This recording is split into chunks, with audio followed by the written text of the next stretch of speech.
Back on the SportsMax Zone, it has been an absorbing week of track and field action, and it continued on Friday with the Monaco Diamond League. There were several scintillating performances, but only one winner from the English-speaking Caribbean. That was Jamaica's Shericka Jackson, who sped to 21.86 seconds to capture the women's 200 meters. She finished less than a tenth behind Merlene Ottey's 30-year-old meet record of 21.87. St. Lucian Julien Alfred, in her first race since confirming her signing with sportswear giant Puma, clocked 22.08 for an impressive runner-up finish. Great Britain's Dina Asher-Smith was third in 22.23. Here is Jackson responding to a question about remaining focused with the World Championships in sight. I don't get carried away by what the media say. I say right now I stay off the media as less as possible. As I said, I have my friends that keep me grounded, my mother call. So it's home away from home. I have some really great persons in my circle that keep my mind occupied, you know. I'm a training group. When we go out to training, just training and back, watch some movie and enjoy. Time zone different, so it's just to have fun with them. And as I said, talk to my family and talk to my friends as much as possible. So I don't think the pressure of the media weighs on me any at all. Looks as if she means business indeed. Our in-house track and field analyst Leighton Levy is in studio to discuss today's action. Based on the number of times Leighton has been here this week, we might as well make him a co-host on this show during the heights of the track and field season. I'm saying the same thing, you know. We're going to have to pay him more though, and we can't afford that. So this is why we're bringing him one day after the other. You would have to be a catch to it somewhere. Intermittent appearances. Yes, there you go. Leighton Levy, what a performance from Shericka Jackson today. 21.86 seconds, and she looked genuinely surprised at the quality of the performance, or at least at the time following the end of the race. What did you make of all of that? Well, one quick thing, 21.77 is Merlin's time, not 21.87. 21.77, yes, the meet record. Yeah, so what it is though, is that, and she said it afterwards, it wasn't caught on tape, but it was part of the post-match interview, post-race interview, where she said she had a hard day of training yesterday. You remember I talked about this earlier this week, they were training through the cycle. She had a hard day of training yesterday, comes out and runs 21.86. That was what shocked her, because I don't think she believed that she had that time in her legs based on what she did yesterday. So I think 21.45, based on what we've seen a month out from the World Championships, could be in jeopardy. How much below that is going to be down to her execution. But I think she'll be very pleased about the performance today, given the work that she did yesterday in training. Yeah, one of the things I thought about when I saw that 21.86 from Shericka Jackson, I thought to myself, well, Monaco is usually such a fast venue, so maybe we should not be surprised. And so I wanted to have a look at the performances in Monaco over 200 meters for women down the years, and we'll have a look at that now. You see Merlene Ottey with the meet record of 21.77 seconds, Gwen Torrance, and that time by Merlene Ottey, by the way, was set in 1993. Then there's Gwen Torrance with 21.81. That was in 1995. There is a 21.87 from Irina Privalova in the same race as Gwen Torrance in 1995, and then Marion Jones at 21.92, which came in 1997. So although this track has been really fast, this 21.86 is the fastest time we've seen in Monaco in a very long time, Leighton. Absolutely, and it just tells you the quality of about the quality of the performance from Shericka Jackson specifically, because when you look at the rest of the times, they were well within what we expect, you know, from a 200-meter run by women. I mean, Julien Alfred, 22.08, she was rusty, having not run the 200 for almost a month. And then, of course, 22.23 from Dina Asher-Smith tells you that she's so much farther ahead of the field than what you'd probably expect, given that she's the world champion, and you know, it demonstrated that today. Just to add to the point that, or to reinforce the point that you were making, on the eve of the race in the pre-meet conference, Shericka did suggest and told the world not to expect anything spectacular, because, as you just explained, based on where her training was and what she's been doing this week, she did not expect a fast time, and she told everyone don't look for anything spectacular tomorrow, which is what she said yesterday. So I think it is part of the reason why she was so satisfied with the run today. Yeah, because, I mean, when you go through, we all know what that feels like. If you're a former athlete and you've been through training, you know what that feels like. There's a lot of, your legs are dead at the end of the day, and you go home and you ice, and you put your feet up and you hope for the best if you're going to be competing the next day. For her to come out and run 21 is phenomenal, and it just tells you the quality of the athlete that we're looking at. At the end of our segment yesterday, when we spoke about Shelley and Fraser Price, I saw some of the comments on YouTube, and a few of them suggesting they feel Julien Alfred can win the world title at 100 meters. Mind you, that might well be a stretch, but what it says to me is that there are a lot of individuals who have this young lady in the conversation. So given that and her performance at 200 meters today, first of all, how surprised were you, Leighton, with her performance at 200 meters today? And how dangerous do you think she can be come Budapest? All right, not surprised at all about the time. Not surprised about the performance. Julien Alfred is a warrior. We've seen that all through her collegiate career. We saw that at St. Catherine High, just that people were better than she was. So she was always the runner-up or a fourth place finisher in at championships or, you know, was Eastern champs that she was running or Central champs. Sorry. Yeah, but the reality is that she is now the real deal. She's close to being the finished product. Eldrick Floreal has taken her from being a middling athlete to being an elite athlete, and she demonstrated that today. She beat a very quality field. Gabby Thomas, Dina Asher-Smith, Daryl Nita, who is a British champion. She beat all of them comfortably today after not running the 200 for more than a month. So to answer your question, yes, I think she's going to be in the mix. Is she a threat to win the 100? I don't think so. That's a stretch too far for this year.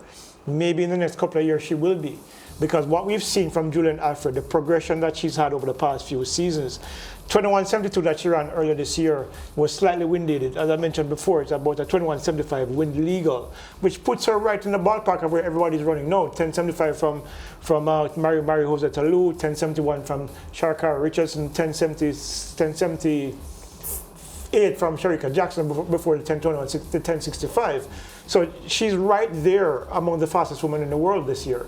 And in the 200, 21.91 is still one of the fastest times over 200 this year as well. So she's in the mix, and she will be in the mix, especially given a month out where she's running 22.08 after not competing for a few weeks after she ran at the CSC Games. You know, so she's going to be in the mix. Yeah, and Alfred was drawn in lane 7 today, which means that she was running blindly and couldn't see the other top runners and what they were doing. So she had to be, you know, pushing from early to ensure that she came off the final curve in a good position. And, well, Shericka Jackson beat her, but the former 200-meter world champion, Dina Asher-Smith, was behind her. So I'm just saying tactically, because she was in lane 7, it was a difficult race for her. It had to be. And, of course, you know, this is her first 200 meters at a professional level. Yes. It's not collegiate athletes she's running against anymore. Yes. So, this is a very, very solid field. I mean, you look at the quality of the field.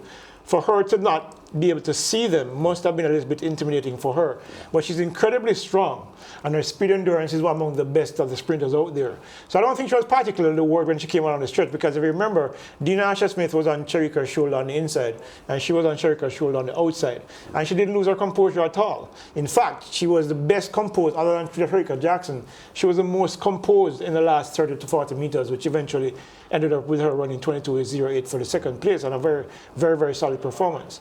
Yeah, let me rush through a few results from the Diamond League meet in Monaco today, starting with the women's 400 meters. Shade Williams out of Barbados with a season's best 50 seconds flat for 5th place in the women's one-lap event. Natalia Kaczmarek won that event from Poland at 49.63. The hurdler Shamir Little finishing in 2nd in a lifetime best 49.68. And then there was also the men's 100 meters won by Omanyala of Kenya, Ferdinand Omanyala, 9.92. He beat the junior, let's see, the Togobo, who finished 2nd in 9.93 seconds. The Jamaican, Akeem Blake, 10.01.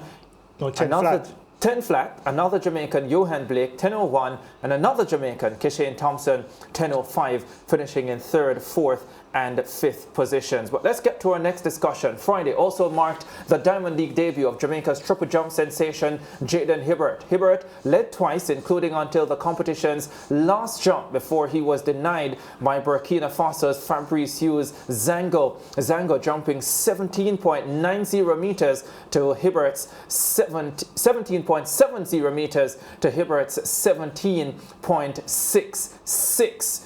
Here's the 18-year-old Jamaican reacting to his performance. I think I did really well today. Competition was a bit rough.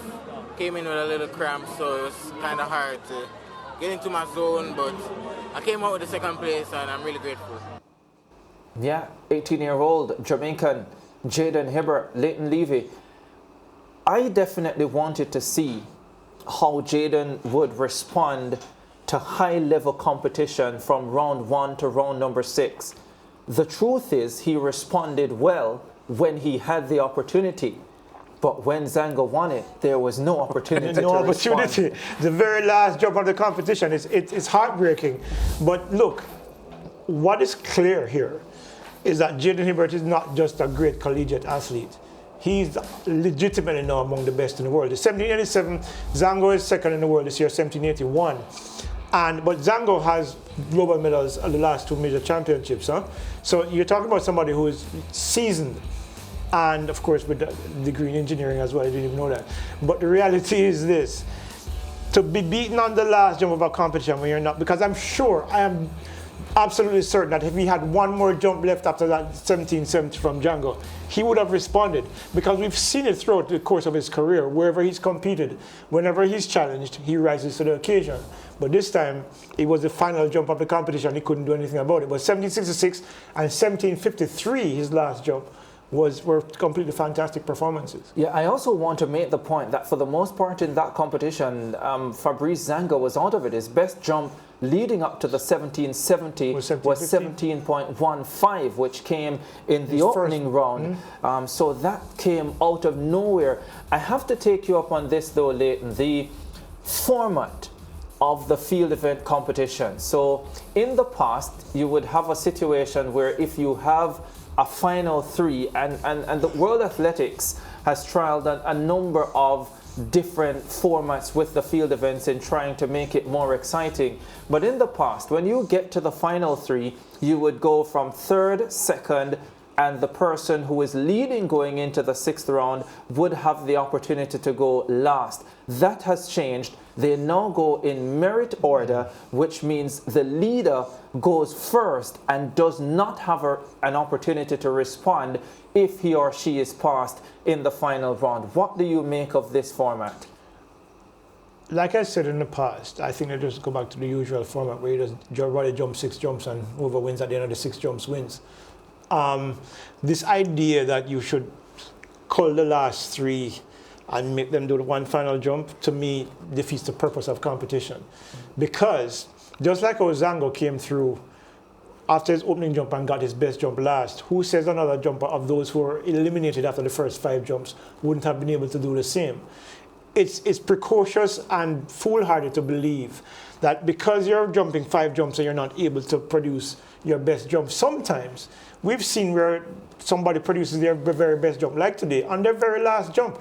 People remember Carl Lewis and Mike Powell way back in 1991 at the World Championships. When did the world record come? On virtually the last jumps of the competition. So for you to eliminate everybody else from the competition just because they weren't in the top 3 after 5 jumps, what's more jump? To me, they're trying to tinker with things, and to me it makes no sense, because just like how Tricky, for example, he had his best jump late. He had his best jump in the 3rd round, actually. Yes. But the thing is that who knows if he had another jump, he wouldn't produce something even more significant.